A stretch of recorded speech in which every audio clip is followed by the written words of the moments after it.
example, these truths, and the life that Jacob had.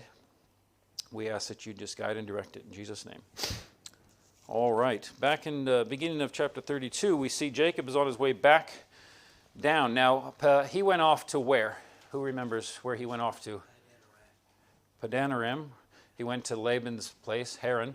Now, if you know Israel. Everybody know where Israel is?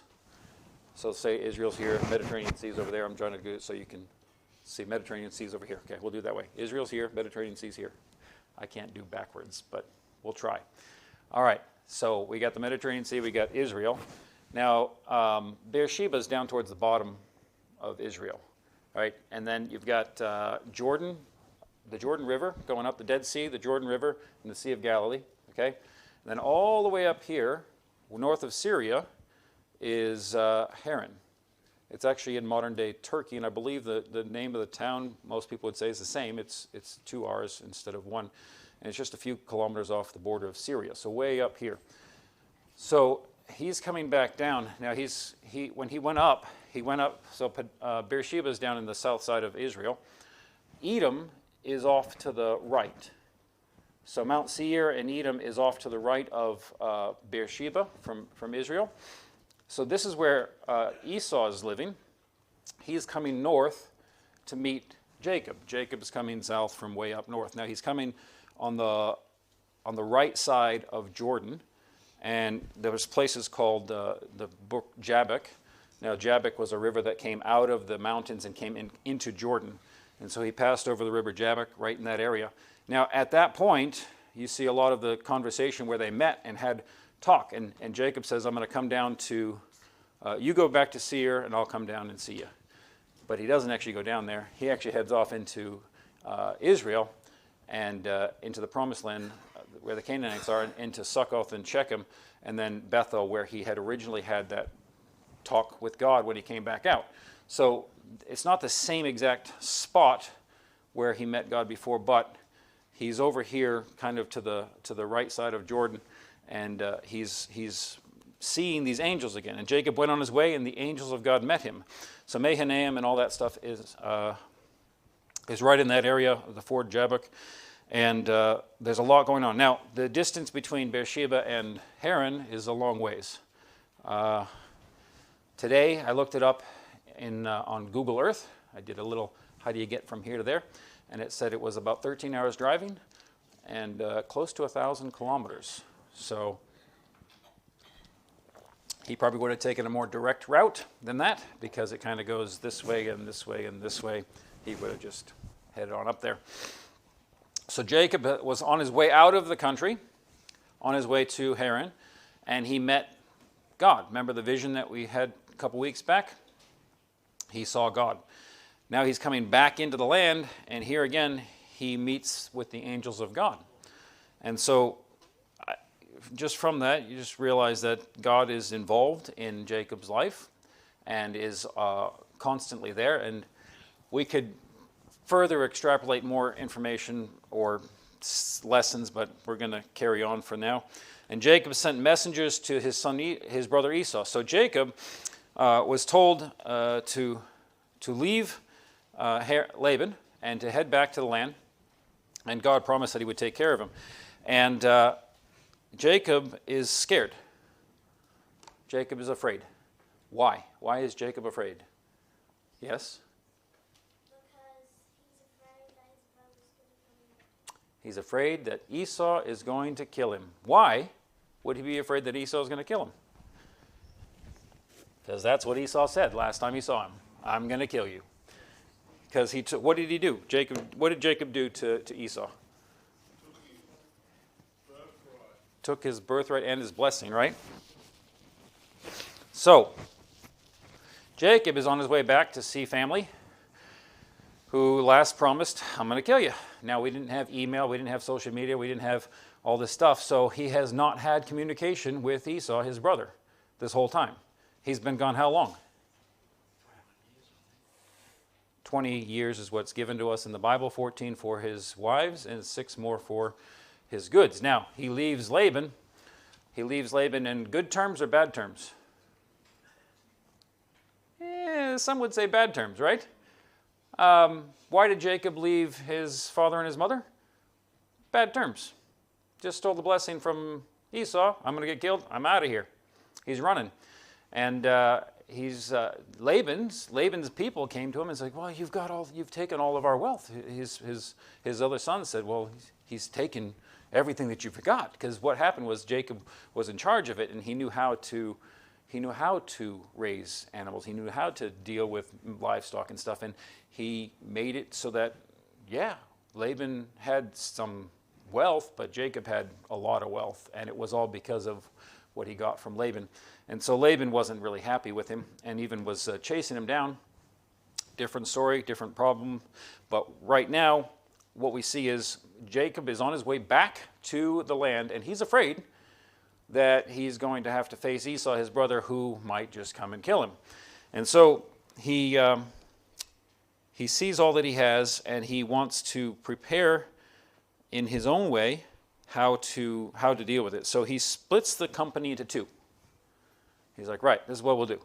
I'll get out of this with at least 50% of my wealth, right? So I'll send this down, and then I'll come down behind, and that way, when Jacob comes and kills these people, we can run off again. One thing Jacob is very good at, right? Running off. Let's get out of here. Things are going not good. Let's get out of here.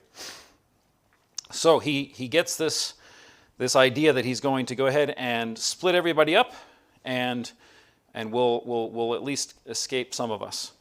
And then Jacob comes to verse number 9 there in chapter 32, and he says, "O God of my father Abraham."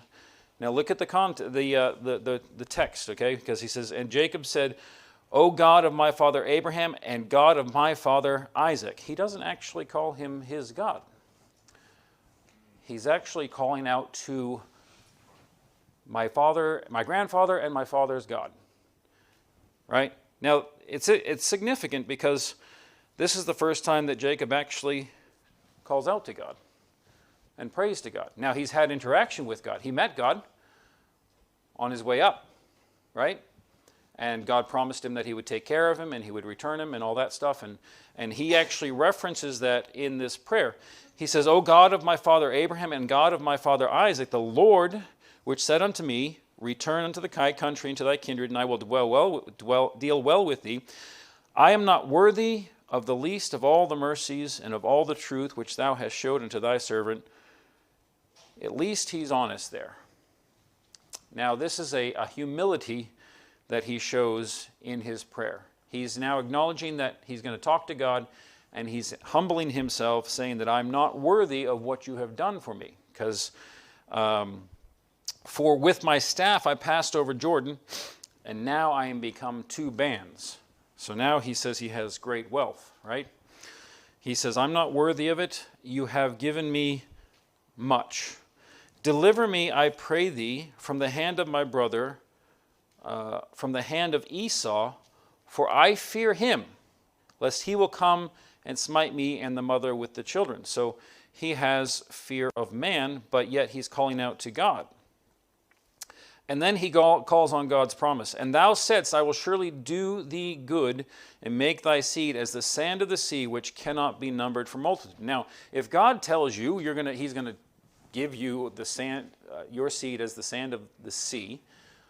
Now he's got his people, he's got his wives and his sons, and not all of his children, but they're there. And he said, "God, you told me that you're going to be as the sand of the sea." Yet he's fearing man. He's got a little bit two minds. He's not quite got the faith that he needs to have in God, right? So often first of all, we come to prayer as a last resort. Jacob's already set up some things. He's already split the bands. He's already figured this out, right? He's got his own plans, and he's got this sorted out. He's split the bands up, and he's ready to go. He's like, right, if that one's gone, then we'll just scoot off here. So he's already done the preparations, but then he comes to God, and then he finally talks to God, and he asks God, and he talks to God about all those things that God told him that he would do. We often get involved in our lives, and we start getting busy with things, and we get caught up with We get caught up too much with how we can do it instead of how God can do it. We don't often go to him in prayer. I don't have all of the verses here with me, but if we were to put God first and talk to God first in most situations, we wouldn't have the stress that we often have in our lives. There's a song, and I'm going to mess it up because I don't have the song in my head right now. Oh, what peace we often forfeit. Yep, oh, what needless pain we bear, all because we do not carry everything to God in prayer. And so often we go through our lives and we have situations that are happening in our lives. Maybe the work stress is a problem or the family stress is a problem, and we try to bear it and we try to deal with it and we try to manage it in our own way, in our own understanding. And God says, if you just give it to me, I'll take care of it for you. I'll take that burden on for you and I'll deal with it. Now, it's great that Jacob came to God and said these things, and he dwelt on the promises that God had given him, and he even humbled himself to say, I'm not worthy of all that you've done for me and all that you've given me, and I'm not worthy of these things that you've said that you would do to me. And he's come to God. Now, that's great. We should do that. Do that first, don't do that last. Oftentimes we wait till last to do that. But in our lives, we need to bring those things before God first. We don't realize the power of prayer. God said that he would do exceeding abundantly above all that we could ask or think. All that we could ask or think. If you can imagine it, God can do much more. And yet we limit God by trying to deal with it ourselves and take care of it ourselves. Now we can see that Jacob didn't have the faith that he needed to have, and we know why he didn't really call him his God, because in verse 13, he picks everything up and he goes, right, now, what do I need to do to fix this? Right? So he just went to God and he said, God, can you save me from Esau? And then, like so often we do, we go to God at the altar, we put this burden down, and then we go, right, now, pick that back up, throw that back on, and let's go fix it. He should have just left it there. But he didn't. He literally picks up his burden again and goes, right, how do I appease Esau, and how can we make this go so I don't die? He says, God, can you save me from Esau? And then he goes, right, now I'll fix it. So don't be like Jacob in that. When you give that burden to God, leave it there and let God deal with it. Because in the end, God dealt with it. We'll see, and if I get to it, Jacob didn't have to have the droves and all that stuff. All that he sets up here, he didn't have to have that. Esau wasn't worried about that. God had already taken care of it, because God is faithful and he will take you through. He has promised to never leave you nor forsake you, and he will give you everything that you need. Our problem is we think we need much more than we need. We want a lot of things. Did Jacob want for anything? He sets up these droves, 200 she-goats, 20 he-goats, 200 ewes, 20 rams, 30 milch camels with their colts, 40 kine, 10 bulls, 20 she-asses, and 10 foals. He delivers them into his servants. So now he's taken, and I count 9 different groups of animals there. And I don't know if they're broken up that way, because I don't know if you would keep the males and the females together or not. Maybe you wouldn't if you weren't trying to produce more. But if you did 9 different droves, 610 animals, this is a present he's going to give to save his life. 610 animals. Think about that. That's a lot of goods. And this is just what he's giving. He's willing to give, take it, in exchange for my life. Think about the wealth that Jacob had at this time. He was a fairly wealthy man. And he was willing to give up all these things in order to appease his brother, who he thought was still looking to kill him. Now, in Jacob's mind, he had wronged his brother. He had done wrong, and he said, well, I have to go face him. He has every right to be angry and mad at me. And if we dwell in our own mind and we stay in our own mind and we deal with things in our own mind, we often have the wrong perception of the person on the other side of the argument. Have you ever gone through situations where you got into trouble with something, or maybe something went awry and you thought, oh, well, now they hate me forever. And then you go on, and then that's your whole perspective of them. And then you come back around and they go, hey, how's it going? Good to see you. And how's the family been? And they talk like nothing's wrong. And in your mind, you're like, oh, I'm going to have to, I don't want to see them. And you're fearful, and you're afraid of talking to someone simply because you have this idea of something that's gone on in your what you've done. And then you have to face it. You have to give it to God and let God just deal with it. And then trust that God has these things under control. And so Jacob puts all this droves together, 9 different droves, and he sends those out in front. And then he further divides things up, and he goes, right, all right, so I got 4 wives, the 2 that, we'll put those guys up front. That's okay if they go. And then we'll put Leah, I'll keep Rebecca back here with me because I like her. And, if these others die, at least I get the one I like. What's going on? I mean, can you see what's going on? I mean, Jacob is like setting things up just like, I don't like you as much. I don't like you. Okay, yeah. And you're just kind of like, what is it? Yeah, Jacob. How do you deal with this? So he's going through all this stuff, and he's got these droves out there, and he's giving them directions. Now, aside from all that, so Jacob's giving away 610 animals. He sent servants with each group and put space between them. So, I mean, it's got to take up a lot of space.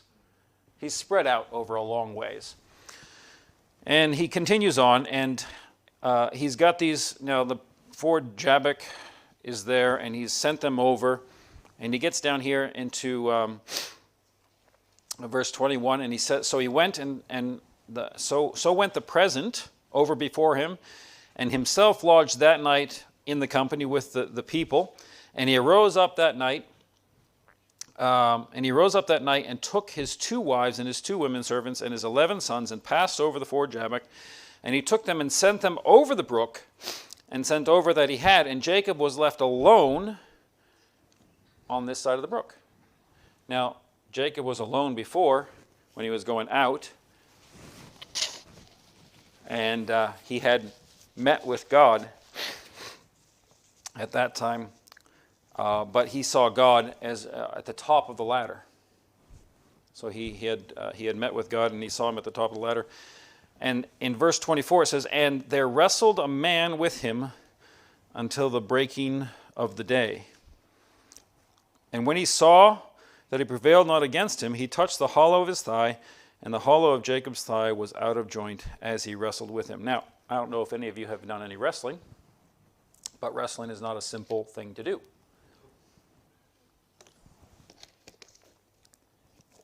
My right ear is blocked up. Sounds funny to me. So he's wrestling with this man.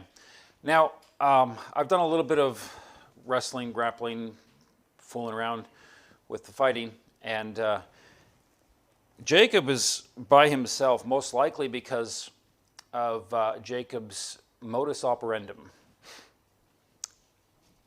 Jacob's ready to run.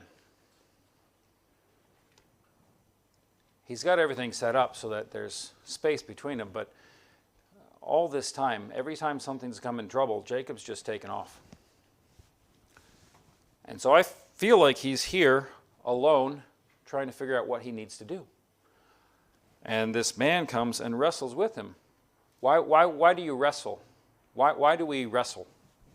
You're wrestling to get one person to submit to something, right?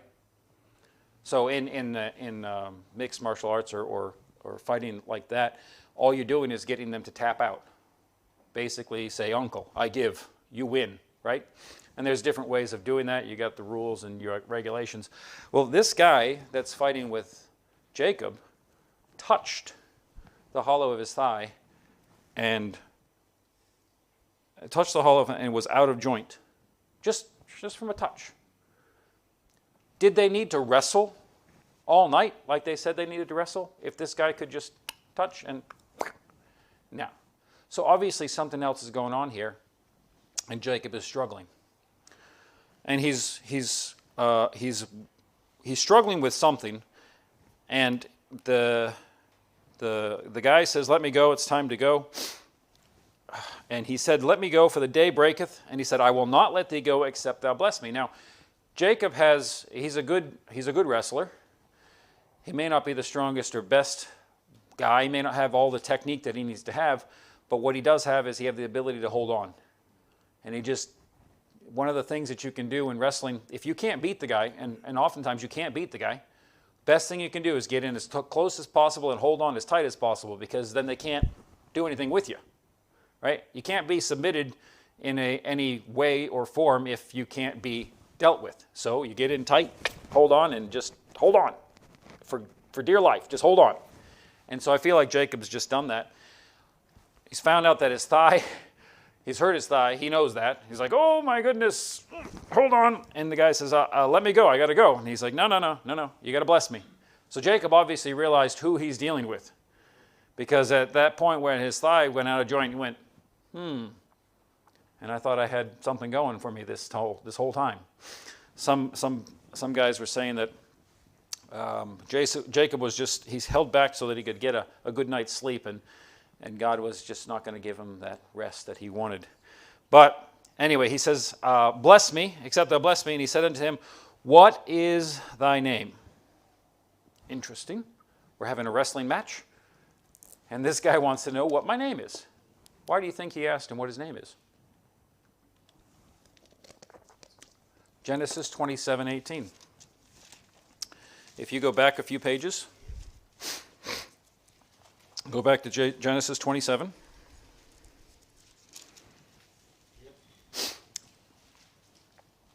Verse 18, and he came, Jacob, unto his father and said, my father. And he said, here am I, who art thou, my son? And Jacob said unto his father, I am Esau, thy firstborn. There might be some confusion of identity. He had told his father that he was Esau. And so he goes through this whole situation, and he's coming back to face Esau. So God stopped him and he goes, who are you? Honestly, tell me who you are. Well, I'm Jacob. You're not going to lie to God, are you? And even if you were, Hebrews 4:12 tells us that, is it 4:12, 12:4? He knows the thoughts and intents of the heart. Right? You're not going to lie to God. Jacob's come to a point where he can't say anything other than the truth. I am Jacob. He goes on and he says, and he said, thy name shall be called no more Jacob, but Israel. For as a prince thou hast power with God and with men, and hast prevailed. He's got his name changed. Now, where else in the Bible have we seen some names change? I don't actually have the text. Abraham and Sarai. So it used to be Abram and Sarai, and God came along, right? And they sat there, and they talked, and then God said, your name will no longer be Abram, but Abraham, and no longer Sarai, but Sarah. So this gives us a good understanding of who's being dealt with, who's dealing with Jacob here. And Jacob's name is changed from Jacob, which means what? Supplanter. Someone who deceives, right? To Israel, which means what? Prince, or one who prevails. If you go to, let's see if I have the right passage. It's not, again, in my notes. Where do we want to go? I think it's Hosea 12. Hosea 12:4. Yeah, he knows it. Hosea 12:4.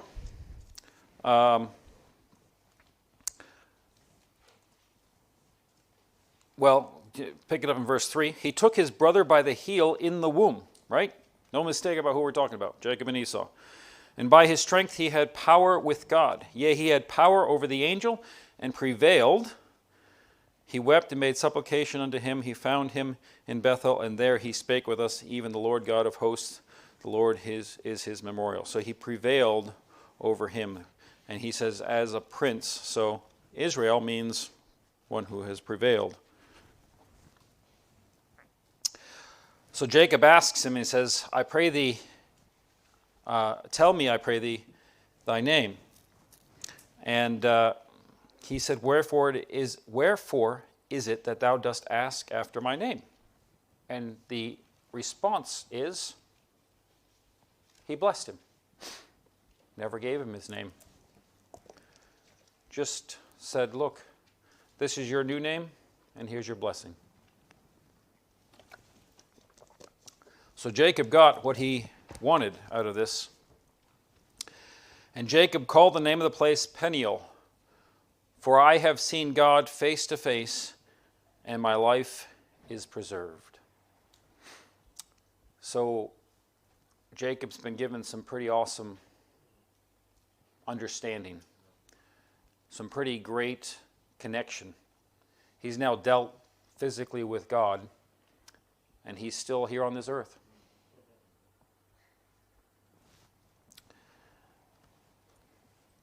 And he can't run.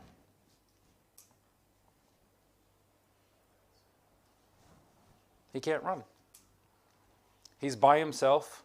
He's fought with this guy, and now he's lame in his hip. He has no choice but to face Esau. He has no choice but to go back and deal with those things that he had left behind and ran from. He can't even run from Laban anymore. He can't run from anyone. Because God said, no, you're done running. Now it's time to do those things that I need you to do. So he comes there and he says he passed over Penuel, and the sun rose upon him, and he halted upon his thigh. Therefore the children of Israel do not eat of the sinew which shrank, which is upon the hollow of the thigh unto this day, because he touched the hollow of Jacob's thigh in the sinew that shrank. And Jacob lifted up his eyes and looked, and behold, Esau came. He says, well, here we go. I got nothing but to do. I can't run anymore. I wish I could, but God has told me it's no longer possible. And he goes and he bows and he does all the things that he can do to humble himself. And come down here to verse 8. And he said, what meanest thou by all this drove which I met? And Jacob, he said, these are to find grace in the sight of my Lord. He just gave honor to Esau, his older brother. But God had promised that Jacob would be the one who had rule. But Jacob learned a bit of humility through these actions, this interaction that he had with the angel, with God. He learned a bit about himself, that he could no longer do what he needed to do. Jacob's always been, I'll figure this out, I'll do this, I'll move things here, I'll shift things here, and I'll make this all happen, and it'll work out, it'll be good. And he's always had to run from those situations because, yes, God prospered him, but he always felt like he had wronged the people on the other side of the equation, as it were. And now he has to just humble himself and accept what's coming. And so he has all these things set out, and he's done this thing with all of the people and laid it out so that he can win, as it were, or at least get away, but he can't run anymore because of that time he had with God. And Esau said, I have enough, my brother. Keep that thou hast unto thyself. So he's thinking, well, I've got everything I need. I don't need your stuff. And Jacob insists that he takes it.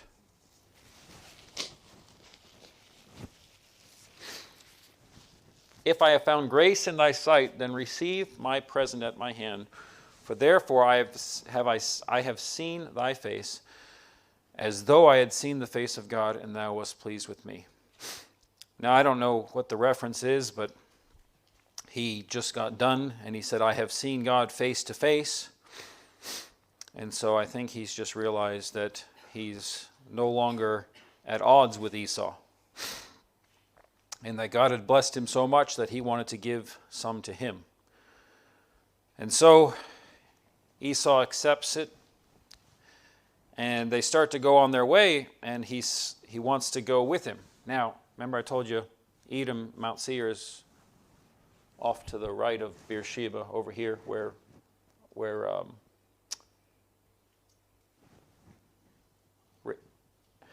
I've lost the name.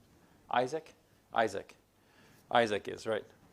For some reason I've drawn a blank. It's only because I'm standing in front of a bunch of people. So Isaac and Rebekah over here, and Edom's over here, okay, Mount Seir. This is where Esau's from. And they're still up here, sort of north of the Dead Sea. So they say, let's continue. We'll go down to Mount Seir, and you can come back to my place. Basically, Esau's like, you can come back to my place, and we'll carry on. Just keep on going. We're family. We'll just keep on. But Jacob's actually on his way back to his land. So he's actually not going down to Seir, not going to Edom. But he says to Esau, yeah, no, you go ahead and I'll come along behind you, because if I drive all these people and all these crowds and all these herds too fast, we'll kill them. So what's the point of that? So we have to take our time and go slow. And it's an age that we don't really know much anymore, because shepherds and people that dealt with cattle, they did move from place to place slowly because they were seeking after food for the cattle. Nowadays we grow it all in certain fields, and we pick it all up and we feed it to the cows in another field or whatever. So it doesn't happen quite like it used to, but it used to be where you just went where the water was and you slowly moved your cattle around, and it took time to get there. So Jacob's like, I've got all this stuff, and it's going to take me some time to get down to Seir. So you just go ahead, you take that small crowd of 610 animals I gave you and your 400 people, and you go on, and I'll catch up with you. But he never actually goes anywhere near there. And he ends up going west. He ends up going west into Israel, into Succoth there. And Jacob journeyed, so he sends Esau on, and Esau returns to Seir. In verse 17, and Jacob journeyed to Succoth and built him an house and made booths for his cattle. That's what Succoth means. It just means booths. And so Jacob builds his booths, and Jacob came to Shalem, a city of Shechem, which is in the land of Canaan, when he came from Padanaram and pitched his tent before the city, and he bought a parcel of a field. This is the first time that Jacob is actually going to settle down. He was living with his father and his mother, stole the birthright. They were just living in tents. He took off on this long journey, all the way up to Haran. He lived there for 20 years, and if we were to examine the story more closely, you see, as far as you could tell, he just lived in tents the whole time, because even then he was with remember that time when he was with his father, and he wanted to start to separate, and he went a day's journey away and separated us. Well, you don't have a house and pick up and move it a day's journey away. You kind of just pack up your tent and go. So he's living in tents, and it says here, and he bought a parcel of a field where he had spread his tent at the hand of the children of Hamor, Shechem's father, for 100 pieces of money. And so he's finally starting to settle down and actually take root in the land that God had promised him. He said, I'll bring you back to this place, and I will make you prosperous and make you as the sand of the sea. And so Jacob gets back into the land, and he erected an altar there and called it El-Elohe Israel. And I'm going to have to check my notes because I don't want to mess this one up. El-Elohe Israel.